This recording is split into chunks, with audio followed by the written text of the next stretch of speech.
ఓం శ్రీ గురుభ్యో నమః. హరి ఓం గం గణపతయే నమః. ఐం సరస్వత్యై నమః.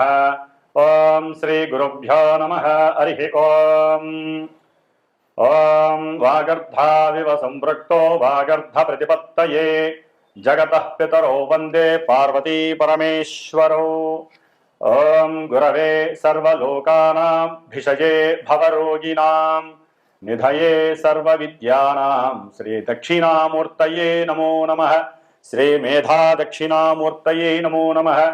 ఓం బృహస్పతే అతయదర్యో అర్హా ఆజ్యుమద్భివాతి కృతుమధ్యనేషు యద్దీదయచ్చవ సప్త ప్రజాత తదస్మాసు ద్రవిణం దేహి చిత్రం. ఓం బృం బృహస్పతయే నమః. బృహస్పతి అనుగ్రహ ప్రసాద సిద్ధిరస్తు. ఓం శ్రీమాత్రే నమః. ఈ నెల మనకి మార్చి 30వ తేదీ నుండి కూడా మరి శనిగ్రహం ఆయన మారటం, రాశి మారటం, అట్లాగే ఇప్పుడు వచ్చేటటువంటి మే 14వ తారీఖున సూర్యుడు మేషం నుంచి వృషభ రాశిలోకి సంక్రమించేటప్పుడు అదే సమయంలో ఇప్పటి వరకు కూడా వృషభ రాశిలో ఉన్నటువంటి ఆ దేవగురువు అయినటువంటి బృహస్పతి అంటే గురుగ్రహం అంటారు. మరి ఈ గురువు వృషభ రాశి నుండి మిథున రాశిలోకి మృగశిర నక్షత్రంలో ప్రవేశం జరుగుతోంది. ఆల్రెడీ ఇప్పటికే ఆయన మృగశిర నక్షత్రంలో ప్రవేశం కాంచి తన యొక్క సంచారాన్ని చేస్తూ ఉన్నాడు.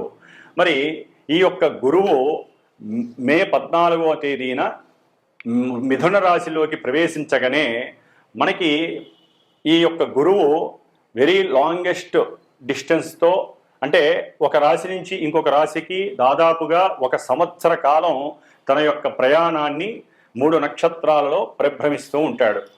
మరి ఈ సంవత్సర కాలాలు దాదాపుగా మేషం నుంచి మీనం వరకు ఆయన 12 రాశులు చుట్టి వచ్చేటటువంటి సమయాన్ని పుష్కర కాల సమయం అంటారు.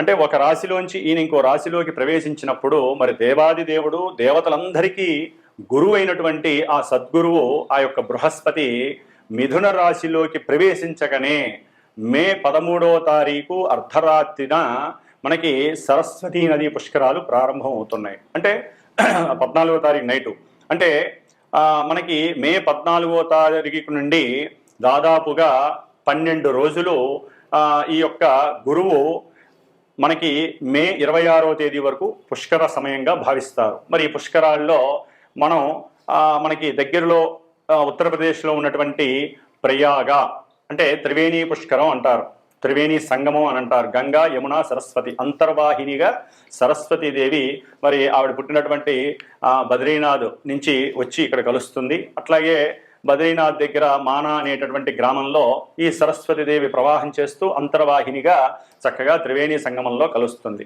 కాబట్టి అక్కడ గనక ఎవరైతే ఈ యొక్క 12 రోజుల్లో సాధ్యమైనంత వరకు ఓపిక, ఆరోగ్యము, మనసు, ప్రశాంతత ఉన్నటువంటి వాళ్ళు, ఉన్నతమైనటువంటి విద్యను పొందాలనుకునేవారు, అట్లాగే వ్యాపారపరంగా ఉద్యోగపరంగా జీవితాంతం చక్కటి ఆనందాన్ని, అట్లాగే కుటుంబ సౌఖ్యాన్ని, వివాహ యోగ్యతని, సత్సంతాన ప్రాప్తిని, ముఖ్యంగా ధనాభివృద్ధిని పొందేటటువంటి వారు ఈ సరస్వతీ నదీ పుష్కరంలో ఆ యొక్క స్నానం ఆచరించడం ద్వారా ఆ యొక్క బృహస్పతి అనుగ్రహం అందరికీ లభిస్తుంది. మరి ఈ గురువు దాదాపుగా జూన్ 13వ తేదీన వరకు కూడా ఈ గురువు కుజ నక్షత్రంలో ప్రవేశం చేస్తూ మనకి కొన్ని రాశుల వారికి కొన్ని రకాలైనటువంటి పరిస్థితుల్ని కలుగజేస్తూ ఉంటాడు. అట్లాగే జూన్ 13వ తేదీ నుండి గురుడు ఆరుద్ర నక్షత్రం రాహు నక్షత్రంలో వచ్చినప్పుడు దాదాపుగా ఆగస్టు 12వ తేదీ వరకు కూడా ఈ రాహు నక్షత్రంలో సారసల్పడం ద్వారా ఈ గురువు తనిచ్చే ఫలితాలే కాకుండా రాహు ఉన్నటువంటి రాస్యాధిపతి శని ఇచ్చే ఫలితాలు, రాహు ఇచ్చే ఫలితాలు కూడా చక్కగా ఇస్తూ ఉంటారు. అంటే కొన్ని అనుకూలతలు, కొన్ని ప్రతికూలతలు ఇచ్చే అవకాశాలు ఉన్నాయి. ఆ తదుపరి ఆగస్టు 13వ తేదీన పునర్వసు నక్షత్రంలోకి మారుతాడు. అక్టోబర్ 18న ఉచ్చస్థితి అయినటువంటి కర్కాటక రాశిలోకి ఈ యొక్క స్వామివారు మారే అవకాశం ఉంటుంది. ఆ తర్వాత నవంబర్ 11న ఈ గురుమహాదేవుడు కర్కాటకంలో వక్రీగమనం చెంది డిసెంబర్ 5న మరలా వక్రీగమన స్థితిలో మిథున రాశిలోకి వెళ్తారు.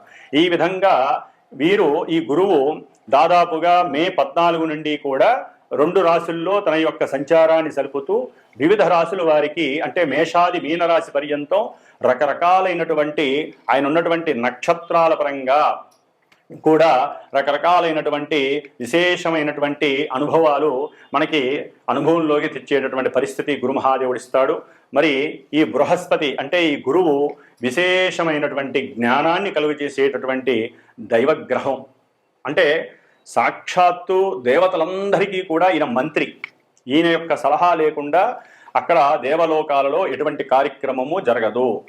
వాళ్ళు రాజులైనా సరే, ఇంద్రుడైనా సరే, ఎవరైనా సరే ఈయన యొక్క సలహా మేర మాత్రమే మంచి చెడు జరిగేటటువంటి అవకాశాలు ఉన్నాయి. మరి అంతటి పోర్ట్ఫోలియో ఉన్నటువంటి గురుడు మన యొక్క భూమి నుండి దాదాపుగా 43 కోట్ల దూరంలో ఉన్నారు. మరి అంత దూరంలో ఉన్నటువంటి గురువు ఔటర్ ప్లానెట్ అయి ఆయన యొక్క దృష్టి మరి కొన్ని రాశుల మీద పడే అవకాశం ఉంటోంది. అంటే మిథున రాశిలోకి వచ్చినప్పుడు దాదాపుగా వీరి యొక్క దృష్టి 5వ దృష్టి తులారాశి మీద, 7వ దృష్టి ధనస్సు రాశి మీద, అలాగే 9వ దృష్టి కుంభరాశి మీద పడుతున్నాయి. ఈ యొక్క గురువు యొక్క దృష్టి గ్రహాలలో వారు ఉన్నటువంటి స్థానబలం కన్నా, కలిసినటువంటి గ్రహబలం కన్నా వీరు చూసేటటువంటి దృష్టి బలం చాలా గొప్పది. అందులో ఈ బృహస్పతి అంటే గురువు యొక్క దృష్టి అచంచలమైనది, చెప్పటానికి కూడా అనిర్వచనమైనటువంటిది. అంటే అంతటి చక్కటి శుభవీక్షణలు గురువుకున్నాయి. ఈయన గురువర్గానికి సంబంధించిన గ్రహాలలో గురువు అత్యంత శ్రేష్ఠుడు. ఈయన యొక్క దృష్టి పడితే చాలు ఎటువంటి వారికైనా కుజదోషాలు తొలగిపోతాయి. అట్లాగే ఈయన యొక్క నక్షత్రాల్లో ఉన్నటువంటి వారు అంటే దాదాపుగా గురువు యొక్క నక్షత్రాలు మనకి మేషం నుంచి కనుక చూసుకున్నట్లయితే మిథున రాశిలో పునర్వసు నక్షత్రం 1, 2, 3 పాదాల వారు, అట్లాగే కర్కాటక రాశిలో 4వ పాదం ఉంటుంది ఈ గురువు యొక్క నక్షత్రాలు. అట్లాగే మనకి తులారాశిలో ఈ యొక్క విశాఖ 1, 2, 3 పాదాలు, అట్లాగే మనకి వృశ్చిక రాశిలో విశాఖ నక్షత్రం 4వ పాదం గురు నక్షత్రం ఉంటుంది.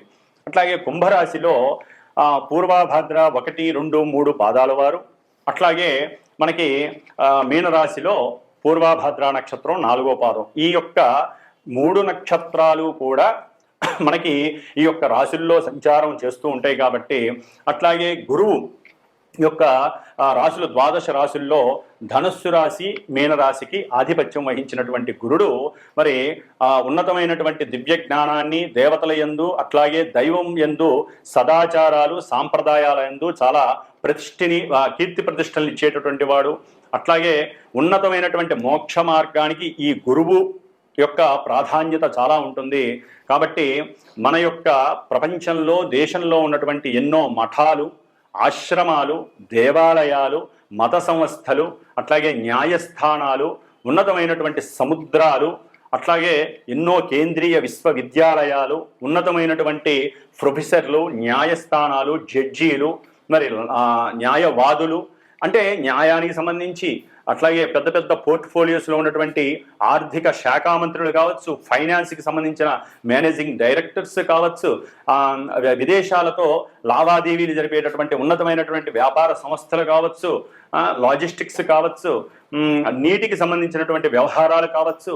ఇట్లా ఈ గురు మహాదేవుడు 9, 12 స్థానాల్ని ఆధిపత్యం వహించి ప్రతి మానవుడికి కూడా పూర్వజన్మ సుకృతాన్ని ఈ జన్మలో అనుభవింపజేసేటటువంటి స్థితి కలిగిన వాడు ఈ యొక్క బృహస్పతి. కాబట్టి ఈ యొక్క బృహస్పతి మరి రాశి మారటం ద్వారా కలిగేటటువంటి మేషాది మీనరాశి వారికి ఏ విధమైనటువంటి ఫలితాలు మనకి వాడుకలోకి అనుభవంలోకి వస్తాయో మరి ఇప్పుడు తెలుసుకుందాం.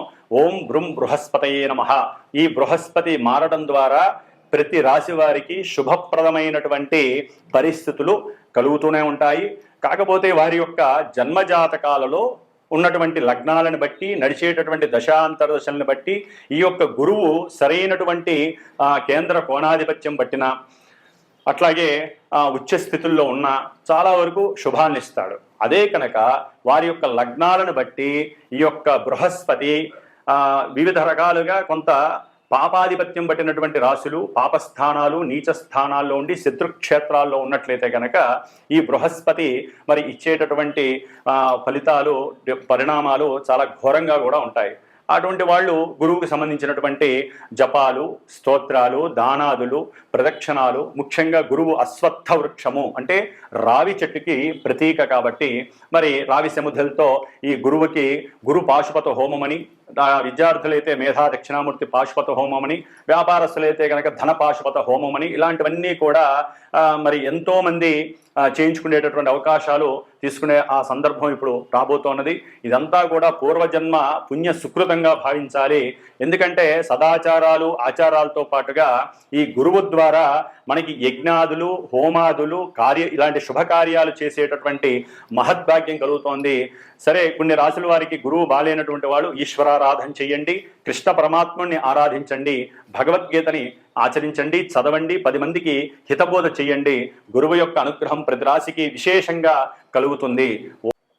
మిథున రాశిలో ఉన్నటువంటి మృగశిర నక్షత్రం 3, 4 పాదాల వారు, ఆరుద్ర నక్షత్రం 1, 2, 3, 4 పాదాల వారు, పునర్వసు నక్షత్రం 1, 2, 3 పాదాల వారికి, అలాగే ఈ యొక్క మిథున రాశిలో ఉన్నటువంటి అక్షర నామధేయం కలిగినటువంటి జాతకులు కాకి, కూఖం, జ్ఞాచ్ఛ, కే, కో, హా ఈ అక్షర నామధేయం ఉన్నటువంటి వారందరికీ కూడా సాధ్యమైనంత వరకు మిథున రాశికి సంబంధించిన గురుగ్రహ ఫలితాలు ఈ విధంగా మనకి ప్రతిబింబిస్తున్నాయి. ముఖ్యంగా ఆ యొక్క గురువు ఈ యొక్క గురువు మంచి బుద్ధిని ప్రేరేపితం చేస్తూ ఉంటాడు. మరి మిథున రాశి వారికి ఆల్రెడీ బుద్ధి చైతన్యవంతంగా ఉండేటటువంటి మంచి బుద్ధి కుశలత కలిగినటువంటి వారు. అట్లాగే మరి అలాంటి రాశిలోకి గురుడు మే 14 తర్వాత వచ్చినప్పుడు వారికి ఆ యొక్క బుద్ధి వికాసం ఒక స్థాయిలో దాడుతుంది. చక్కటి జ్ఞాన సముపార్జన కలుగుతుంది, సిద్ధి కలుగుతుంది. ముఖ్యంగా మీరు అనుకున్న సంకల్ప సిద్ధి కలుగజేయడానికి ఈ గురువు మీరు చేసేటటువంటి గురుగ్రహ స్తోత్ర పారాయణలు రోజుకి ఒక 120 సార్లు అన్నా సరే, దేవానాంచ ఋషీనాంచ గురుం కాంచన సన్నిభం బుద్ధిభూతం త్రిలోకేశం తం నమామి బృహస్పతిం అనేటటువంటి ఈ యొక్క బృహస్పతి స్తోత్రాన్ని 16 లేదా 120 సార్లు కనుక రోజు చేసినట్లయితే, ఎందుకంటే బుద్ధి జ్ఞానంతో పాటుగా మరి ఆరోగ్యం కూడా ఉండాలిగా. మరి ఈయన మీ యొక్క రాశి వారికి సప్తమాధిపతియే, వేధాస్థానాధిపతియే, అట్లాగే ఉద్యోగ స్థానాధిపతి, ముఖ్యంగా కర్మస్థానాధిపతి అయినటువంటి గురుడు మిథున రాశిలో ఉన్నప్పుడు కొంచెం ఆరోగ్యాన్ని దెబ్బతీసే అవకాశం ఉంటుంది. ముఖ్యంగా ఈ భుజాలకు సంబంధించి కావచ్చు, మెడకి సంబంధించినటువంటి ఇష్యూస్ అంటే స్పాండిలేనియస్ కావచ్చు, వీటిల్లో కావచ్చు, ఈ గురుడు ఏంటంటే వృద్ధిని చేసేస్తాడు. అంటే అణువుని పరమాణువుని అణువుగా అంటే పెద్దదిగా చేసేస్తాడు అనమాట. ఏ విషయాన్నైనా, మంచైనా చెడైనా. రోగం అనుకోండి, రోగాన్ని వృద్ధి చేస్తాడు అంటే ఆయన ఉన్న స్థానాలను బట్టి. మరి మిథున రాశిలో ఆ యొక్క గురువు ఉండటం ద్వారా మరి ఈయన తీపికి కారకుడు. కాస్త మిథున రాశి తినగలిగినటువంటి ఆహార పదార్థాలకు సంబంధించినటువంటి వారు. మరి ఈ యొక్క తీపిని తగ్గించుకోకపోతే మనకి ఎన్నో రోగాలు మనకి పరిచయం ఉన్నాయి. అలాంటి రోగాలు వృద్ధి చెందడానికి అవకాశం ఉంటాయి. మరి గురుడు మిథున రాశిలో ఉండి కొంత విశేషమైనటువంటి అపకీర్తిని కూడా కలుగు చేస్తున్నాడు. ఉద్యోగంలో కాస్త చికాకులు కలుగు చేస్తాడు, బుద్ధి భ్రంశతని కూడా కలుగు చేస్తాడు. ఆయన ఉన్నటువంటి నక్షత్రాన్ని బట్టి కూడా ఇలాంటి ప్రయోగాలు జరుగుతూ ఉంటాయి. మరి ముఖ్యంగా తీసుకున్నటువంటి అప్పులు ఉంటాయి వీళ్ళకి ఆల్రెడీ. అంటే ధనపరంగా కొన్ని ఇబ్బందులు ఉండి అది వివాహపరంగా అప్పు చేసి ఉండొచ్చు, ఇంట్లో ఏదైనా గృహపరంగా వివాహం పరంగా చేసి ఉండొచ్చు, లేదా ఏదైనా ఒక ఉద్యోగాన్ని పొందటానికి కొంత అప్పు తీసుకొని ఉండొచ్చు. అది అన్నదమ్ముల దగ్గర తీసుకొని ఉండొచ్చు, లేకపోతే ఉద్యోగం చేసేటటువంటి సేవకా వృత్తిలోనైనా సరే కాస్త లాభం అంటే ఆర్థికంగా అప్పు తీసుకొని లాభపడి ఉండొచ్చు. మరి ఇవన్నీ కూడా ఇప్పుడు వీరికి ఇబ్బంది పెట్టేటటువంటి పరిస్థితి ఈ గురు మహాదేవుడు మిథున రాశిలోకి వచ్చినప్పుడు వస్తున్నాడు. మరి ఈ గురుడు వీరికి సప్తమాధిపతియే, పంచమాన్ని కూడా చూస్తున్నాడు. అంటే వివాహ విషయంలో కంపల్సరీ సిద్ధిని కలుగు చేస్తున్నాడు. ఆయన యొక్క దృష్టి గొప్పదని మనం అనుకున్నది కాబట్టి ఈ గురువు యొక్క దృష్టి, పంచమ దృష్టి అటు పంచమ దృష్టి 5వ స్థానం మీద పడుతోంది. అంటే ప్రేమికులకి చాలా చక్కటి అనుభవం. చర్చించుకోవాలి, కాకపోతే వారి మనసులో ఏదన్నా ఉంటే చర్చించుకోవాలి. జూన్ తర్వాత అది సిద్ధించడానికి ఎక్కువ అవకాశాలు ఉన్నాయి. ప్రేమ వ్యవహారాల యందు చక్కటి లాభ ఫలితం కనిపిస్తోంది మిథున రాశి వారికి గురుగ్రహ అనుగ్రహం చేత. కాబట్టి వివాహ సిద్ధి కలుగుతుంది. వ్యాపార భాగస్వామ్యంలో అంతకుముందు ఉన్నటువంటి అమరికలన్నీ తొలగిపోతాయి. కొంత చర్చల ద్వారా వీరికి కొత్త ఆలోచనలు కలుగుతాయి. వ్యాపారంలో వృద్ధి చేయడానికి ఇంకా విశేషమైనటువంటి రాణింపు కలగడానికి ఇది ఒక సదవకాశంగా భావించాలి. ముఖ్యంగా ఉద్యోగంలో కాస్త అటు ఇటుగా మార్పులు కలిగే అవకాశం కూడా మిథున రాశి వారికి కనిపిస్తోంది రాహువు వచ్చినప్పుడు. అట్లాగే దూర ప్రయాణాలు, ముఖ్యంగా వీరు దగ్గరగా వెళ్దాం అనుకుంటారు, అది లాంగ్ డ్రైవ్ అయిపోతుంది. అంటే దూరంగా వెళ్ళిపోతూ ఉంటారు. అప్పటికప్పుడు మనసుకి దూరంగా వెళ్ళి ఆనందాన్ని పొందాలని ఏ సముద్రానికో లేకపోతే సముద్ర స్నానం చేయాలని కోరిక కలగటమో అట్లాంటివి కూడా వీరికి కలిగి దూర ప్రాంతం లాంగివిటీకి వెళ్ళే అవకాశం కూడా ఉంటుంది. కాకపోతే ఏంటంటే కొంచెం ఆర్థికంగా నష్టపోవడానికి అవకాశం ఉంటుంది కాబట్టి జాగ్రత్తగా ఉండండి. అక్టోబర్ 18 తర్వాత ఈ మిథున రాశి వారికి కొంత ఊరట కలుగుతుంది. ఎందుకని గురుడు ఉచ్చస్థానగతుడై కర్కాటక రాశిలో ప్రవేశించినప్పుడు అఖండమైనటువంటి ధన ప్రాప్తి కలుగుతుంది. వ్యాపారంలో వివాహపరంగా సంతాన ప్రాప్తి కూడా కలుగుతుంది. వివాహం అయినటువంటి వారికి సంతాన శుభ శ్రవణం కలుగుతుంది. ఎందుకంటే శ్రవణ యోగకారకుడు గురుడు కూడా కాబట్టి వారికి ఉన్నటువంటి జ్ఞానం ద్వారా విశేషమైనటువంటి కొత్త కొత్త ప్రచురణలు చేస్తారు. ఒకవేళ ప్రింటింగ్ ప్రెస్సుల్లో ఎవరైనా చేస్తున్నా, రైల్వే శాఖల్లో చేస్తున్నా, విదేశీ అంటే మనకి విమానయాన సంస్థల్లో ఉద్యోగాలు చేస్తున్న వారందరికీ కూడా చక్కటి ప్రమోషన్స్ వస్తాయి. ఉన్నతమైనటువంటి ధనం కలుగుతుంది, కీర్తి కలుగుతుంది, గౌరవ పురస్కారాలు కలుగుతాయి. వీరి యొక్క బుద్ధి చైతన్యవంతమై జ్ఞానాన్ని వికసింపజేసి ఆర్థికంగా వీరి చాలా లాభం కలుగుతుంది. వచ్చినటువంటి లాభాన్ని వీరు గృహంలో పెట్టి మంచి ఉన్నతమైనటువంటి గృహయోగాన్ని కూడా పొందడానికి ఎక్కువ అవకాశాలు ఉన్నాయి. అప్పులు తీర్చడానికి కూడా అక్టోబర్ 18 తర్వాత వీరికి సదవకాశం లభిస్తోంది. ఏదైనా అప్పులు ఉంటే తీర్చేసేయండి. అంటే ఇల్లు కట్టుకోవడానికి అప్పులు చేసినా, లేకపోతే ఏదైనా బండ్లు కొనుక్కోవడానికి అప్పులు చేసినా తీర్చేయడానికి ఇది ఒక సదవకాశంగా ఉంటుంది. ఏదైనా వాహనాలు మార్చచ్చు, లేకపోతే ఇంటిపైన మళ్ళీ ఇల్లు వేసి బాడుగును పొందడానికి కూడా ఈ అక్టోబర్ 18 తర్వాత వీరికి అనుకూలమైనటువంటి పరిస్థితి కనిపిస్తోంది. ఏదైనా ముఖ్యంగా విద్యార్థులు చాలా శ్రద్ధ పెట్టి చదివినట్లయితే స్కూల్స్కి ఒక క్రమ పద్ధతిలో వెళ్ళండి. లేకపోతే మీ యొక్క విద్యా వికాస యోగం తగ్గుతుంది, మీ యొక్క బుద్ధి లోపిస్తుంది. బుద్ధిని పెంచుకోవడానికి గురుగ్రహ స్తోత్రాన్ని ఇందాక నేను చెప్పినట్టు చేయండి. ముఖ్యంగా దక్షిణామూర్తి వారి ఫోటోని ఇంట్లో పెట్టుకొని ఆరాధన చేసుకోండి. లేకపోతే మాలాంటి వాళ్ళ చేత ఆ దక్షిణామూర్తి జపం 16 రోజులు ఉంటుంది. ఆ 16 రోజులు జపాన్ని ఆచరింపజేసుకోండి. దక్షిణామూర్తి హోమాన్ని చేయండి, గురుగ్రహ స్తోత్రాలు చదవండి, గురుగ్రహ జపాలు చేయించుకోండి. ముఖ్యంగా గురుగ్రహానికి సంబంధించినటువంటి శనగలు నానబెట్టి ఆవుకి పెట్టండి, లేదా సాయినాథుడికో శివుడికో నైవేద్యం పెట్టి మీ చేత్తో 16 మందికి శనగలు దానం చేయండి. ముఖ్యంగా రోగ నివృత్తి కోసం ఈ మిథున రాశి వారు కాస్త స్వీట్స్ని చదువుకునే విద్యార్థులకు కానివ్వండి, లేకపోతే బంధుమిత్రాదులకు కానివ్వండి, కొత్తగా పరిచయం అయినటువంటి వాళ్ళకి కానివ్వండి కాస్త పెడతాం వలన వీళ్ళకు ఉన్నటువంటి అనారోగ్య సమస్యలు చాలా వరకు తొలగడానికి అవకాశం ఉంటుంది. ఓం బృహస్పతయే నమో నమః. ముఖ్యంగా మే 14వ తారీఖున దేవగురువైనటువంటి బృహస్పతి అనగా గురువు యొక్క గురుగ్రహం మరి ఈ మేషాది మీన పర్యంతం ఉన్నటువంటి 12 రాశుల్లో ముఖ్యంగా కొన్ని రాశుల వారికి ఈ గురువు యొక్క అనుకూలత దొరకట్లేదు. ప్రతికూలతలు, అట్లాగే ధన నష్టము, వాక్కు ద్వారా కొన్ని ఇబ్బందులు కలిగే అవకాశము, బుద్ధి విచక్షణ జ్ఞానం తగ్గటం, వారి యొక్క వర్చస్సు తగ్గేటటువంటి పరిస్థితులు, ఇట్లా ఎన్నో రకాలుగా ముఖ్యంగా న్యాయస్థానాలకు సంబంధించినటువంటి వారు, న్యాయవాదులు, అట్లాగే నేవీకి సంబంధించినటువంటి ఉద్యోగాదులు, టీచర్సు, ప్రొఫెసర్లు, ఉన్నతమైనటువంటి నాలెడ్జ్ని కోరుకునేటటువంటి వారు, విదేశాలకు వెళ్ళాలనుకునే వారికి మరి కొన్ని రాశుల వారికి ఈ యొక్క గురుగ్రహ బలం తగ్గడం ద్వారా ఇబ్బందులు కలుగుతున్నాయి. కాబట్టి ముఖ్యంగా వారిలో మేషరాశి వారికి 3లో ఉన్నటువంటి గురువు అనుకూలత కలిగించట్లేదు. మిథున రాశి వారికి జన్మరాశిలో ఉన్నటువంటి గురువు అనుకూలతలు కలిగించట్లేదు. కర్కాటక రాశి వారికి 12వ స్థానంలో గురువు అనుకూలించట్లేదు. అట్లాగే కన్యారాశి వారికి కూడా గురుగ్రహ అనుగ్రహం దొరకట్లేదు. వృశ్చిక రాశి వారికి అసలు దొరకట్లేదు. మరి మకర రాశి వారికి కూడా గురుగ్రహ ప్రతికూలతలు ఎక్కువగా ఉంటున్నాయి. మీనరాశి వారికి కూడా ఈ యొక్క గురుగ్రహ అనుగ్రహం దొరకట్లేదు. కాబట్టి ముఖ్యంగా ఈ యొక్క రాశుల వారు మేషము, మిథునము, కర్కాటకము, కన్య, వృశ్చికము, మకరము, మీనము ఈ రాశుల వారు గురుగ్రహ అనుకూలతకి అంటే ధనప్రాప్తికి, సంతాన ప్రాప్తికి, ఉన్నత ఉద్యోగ ప్రాప్తికి, ధన ప్రాప్తికి, జ్ఞాన సిద్ధి కలుగజేయడానికి, వ్యాపారంలో వృద్ధి కలుగజేసి దాని ద్వారా ప్రపంచ కీర్తిని పొందటానికి వీరు ముఖ్యంగా గురుగ్రహ జపాన్ని, అట్లాగే గురుగ్రహ జపం తర్వాత తర్పణాలని, హోమాలని, దానాదులని చేయండి, ఆచరించండి. అట్లాగే ముఖ్యంగా దక్షిణామూర్తికి సంబంధించినటువంటి స్తోత్ర పారాయణలు చేయండి.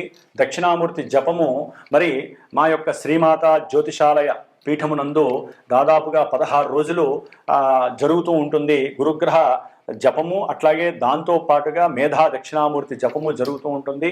16 రోజు లేదా ఒక గురువారం రోజున, లేకపోతే మనకి గురుగ్రహ నక్షత్రాలు ఉంటాయి. ముఖ్యంగా పునర్వసు, విశాఖ, పూర్వభద్ర ఈ నక్షత్రాలలో కానీ గురువారం రోజున కానీ, లేకపోతే గురు పౌర్ణమి రోజు ఎందుకు కానీ ఈ యొక్క మేధా దక్షిణామూర్తి యొక్క పాశుపత రుద్రాభిషేకం కానీ, పాశుపత హోమం కానీ జరుపుతూ ఉంటాము.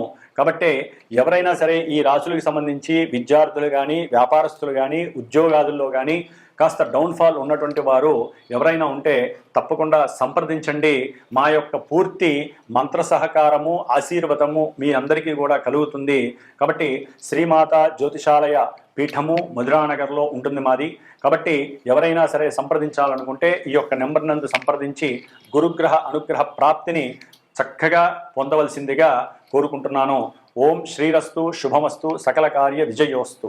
ఓం శ్రీ బృహస్పతయే నమః.